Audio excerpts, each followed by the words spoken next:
मैं आपको बताऊंगी पूरा का पूरा पीएचडी का प्रोसेस। एग्जाम आपने पास कर लिया है, अब आपका रियल में वर्क स्टार्ट हो जाएगा आपके गाइड के साथ। सेंट्रल स्टेट यूनिवर्सिटीज में टॉपिक फाइनलाइजेशन मतलब not even a change of one full stop.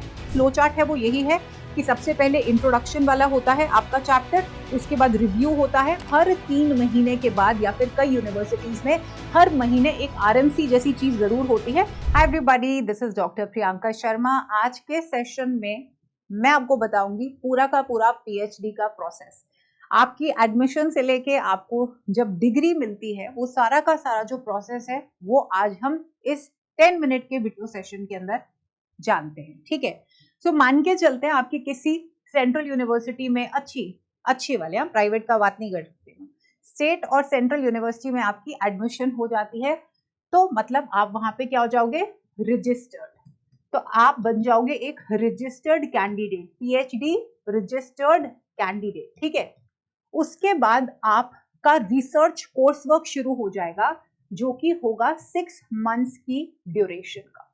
ठीक है, इन 6 महीनों में अगर आप अच्छी यूनिवर्सिटीज से पढ़ते हो, सेंट्रल और स्टेट यूनिवर्सिटीज में, तो 4 महीने बहुत ज्यादा अच्छे रगड़े वाली पढ़ाई होती है जिसके अंदर आपको बताया जाता है रिसर्च क्या है, रिसर्च मेथोडोलॉजी के बारे में अच्छे से ट्रेनिंग देते हैं।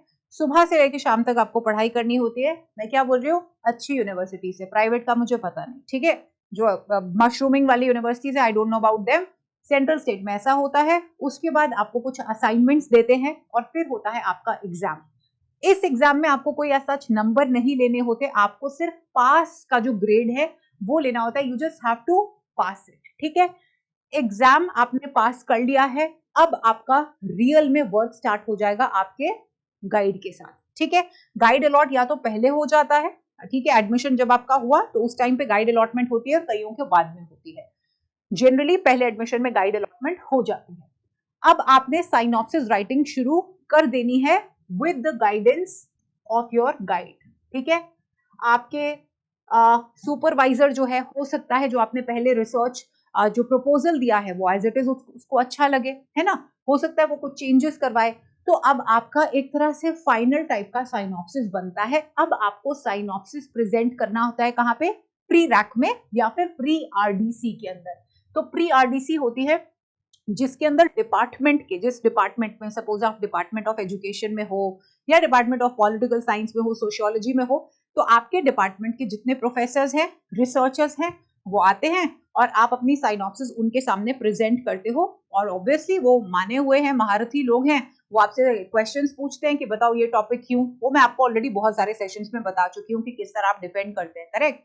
तो इंटरव्यू में जो क्वेश्चन पूछा जाता है ना, उससे 10 स्टेप आगे ये होता है। ठीक है, तो अगर आपका प्री आरडीसी के अंदर कोई ऑब्जेक्शन नहीं आया, सपोज कोई आपसे आपकी रिसर्च मेथोडोलॉजी के बारे में पूछता है, आप उसको अच्छे से आंसर नहीं दे पाते, या बाकी प्रोफेसर्स आपसे खुश नहीं हैं, तो ये भी हो सकता है वो बोलेंगे चलो दोबारा रिवाइज करके आओ।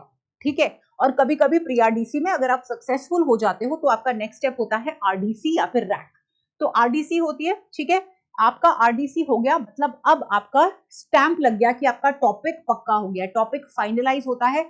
सेंट्रल स्टेट यूनिवर्सिटीज में टॉपिक फाइनलाइजेशन मतलब not even a change of one full stop, कहीं पे कोलन नहीं, कहीं पे सेमी कोलन नहीं, कहीं पे एक्स्ट्रा डैश नहीं। ठीक है, तो टॉपिक एकदम फाइनलाइज हो गया, प्रॉपर रजिस्टर्ड हो गया। अब आप अपना काम करना शुरू कर सकते हो। रिसर्च, एक्चुअल रिसर्च आपके हाथ में है, आपके गाइड में है, अब आप शुरू कर दीजिए। उसके बाद चैप्टराइजेशन शुरू हो जाती है, चैप्टर 1 लिखते हो, पता है ना, आफ्टर ऑल रिसर्च प्रपोजल बनाया है, पूरा का पूरा चैप्टर 1 लिखते हो, रिव्यू लिखना शुरू कर देते हो।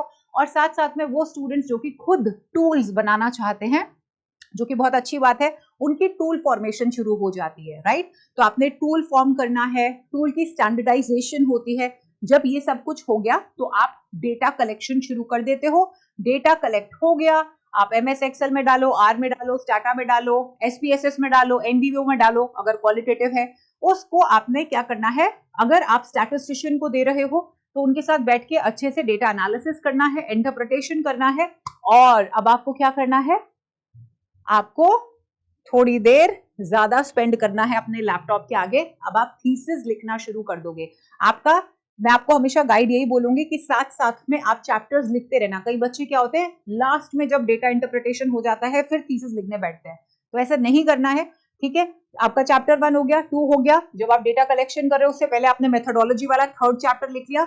अब हाइपोथेसिस टेस्टिंग जो कि होती है 4th चैप्टर में, ठीक है, इंटरप्रिटेशन एनालिसिस में आपने वो लिख लिया। अब आप फाइनल कंक्लूजन लिख दोगे, समराइज जो होता है चैप्टर, जो लास्ट चैप्टर होता है आप वो लिख देंगे। चैप्टराइजेशन में कुछ नंबर्स ऊपर नीचे होते हैं, लाइक फॉर एग्जांपल एएमयू में 7 चैप्टर्स काउंट होते हैं, कभी कभी पीयू के अंदर 6 और 5 चैप्टर्स काउंट होते हैं, डिपेंड्स अपॉन डिपार्टमेंट। लेकिन जो फ्लो चार्ट है वो यही है कि सबसे पहले इंट्रोडक्शन वाला होता है आपका चैप्टर, उसके बाद रिव्यू होता है, उसके बाद आपका मेथोडोलॉजी का चैप्टर होता है, उसके बाद डेटा इंटरप्रिटेशन एनालिसिस डिस्कशंस का चैप्टर होता है, और लास्ट में कंक्लूजन होता है, followed by bibliography and appendix. Okay, so now you have started thesis writing. अब आप थीसिस को अच्छे से सबमिट कर दीजिए। सबमिशन आपने कर दिया। अब सबमिशन के बाद जो सेंट्रल यूनिवर्सिटीज होती हैं, स्टेट यूनिवर्सिटीज होती हैं, वाइस चांसलर के पास कैंडिडेट्स की लिस्ट जाती है। वहां पे आपके जो गाइड है उनसे पूछा जाता है कोई 5 से 7 प्रोफेसर्स का नाम बता दो जो आपकी थीसिस को इवैल्यूएट करेंगे। तो थीसिस इवैल्यूएशन के लिए आपकी जो बाहर के एक्सटर्नल रिसर्चर्स है, प्रोफेसर्स है, उनको सिलेक्ट किया जाता है। जो अल्टीमेट जो कॉल होती है वो वीसी लेते हैं। जनरली 3 प्रोफेसर्स जो आउटसाइड द यूनिवर्सिटीज होते हैं, वहां पे आपकी थीसिस भेजी जाती है। अगर कोई ऑब्जेक्शन ना आए, अगर तीनों में से सपोज 3 प्रोफेसर्स के पास भेजा है और उन तीनों की पॉजिटिव रिपोर्ट आती है, अगर एक ने भी ऑब्जेक्शन कर दिया ना, तो भाई फिर थीसिस दोबारा चेंज करनी पड़ती है। मतलब अगर उन्होंने जहां पे ऑब्जेक्शन लगा दी कि हम मेथोडोलॉजी से खुश नहीं है, तो आपको चेंज करना पड़ेगा, ठीक है। तो हर चीज अच्छे से करिए, कायदे से करिए। कहीं से ऑब्जेक्शन नहीं आता है तो फिर आपका वाइवा होता है। बाहर के किसी यूनिवर्सिटी के प्रोफेसर जिनको बुलाया जाता है, जिन्होंने ऑब्वियसली इवैल्यूएट किया होता है, इन तीनों में से ही कोई होते हैं जो आते हैं और आपका वाइवा कंडक्ट किया जाता है। वाइवा में अच्छे खासे डिस्कशन होती है। वाइवा वोशा होने के बाद आपको एक ग्रीन सिग्नल मिल जाता है, फिर आपको पीएचडी की डिग्री मिलती है कॉन्वोकेशन में। तो ये सारा का सारा पीएचडी का प्रोसेस है। एग्जाम इसमें बस 6 मंथ्स में होता है। एक और चीज मैं आपको बता देती हूँ, हर 3 महीने के बाद या फिर कई यूनिवर्सिटीज में हर महीने एक आरएमसी जैसी चीज जरूर होती है, which is very normal. Okay, उससे डरने की जरूरत नहीं है। आफ्टर एवरी 3 मंथ्स, 3 महीने में कुछ प्रोफेसर आएंगे, वो आपको बोलेंगे 5 साल के लिए सरकार ने आपको स्कॉलरशिप दी है ना, या 5 साल की डिग्री है, तो अगर आप कर रहे हो वो काम, तो 3 महीने के ऊपर चेक्स जो है वो लगते हैं। कई कई यूनिवर्सिटीज में 1 मंथ पे भी लगते हैं, जिसके अंदर बस प्रोफेसर्स आपको यही बोलते हैं कि बताइए कितना काम किया आपने, हम देख लेते हैं, विच इज क्वाइट नॉर्मल। तो दैट इज अबाउट इट। इसके अलावा कोई एग्जाम नहीं होता है। और आप कोशिश करिए 5 साल से अंदर ही आप अपनी पीएचडी जो है फिनिश कर लें। 7 साल से ऊपर आप नहीं ले सकते हो। आपके 5 इयर्स जब कंप्लीट होते हैं आपको एक्सटेंशन लेनी पड़ती है for whatever months you want to, but 7 years के अंदर अंदर आपको अपना पीएचडी कंप्लीट करना होता है। And all the best for your journey ahead and looking forward to you becoming doctors and letting us know about it. Bye bye.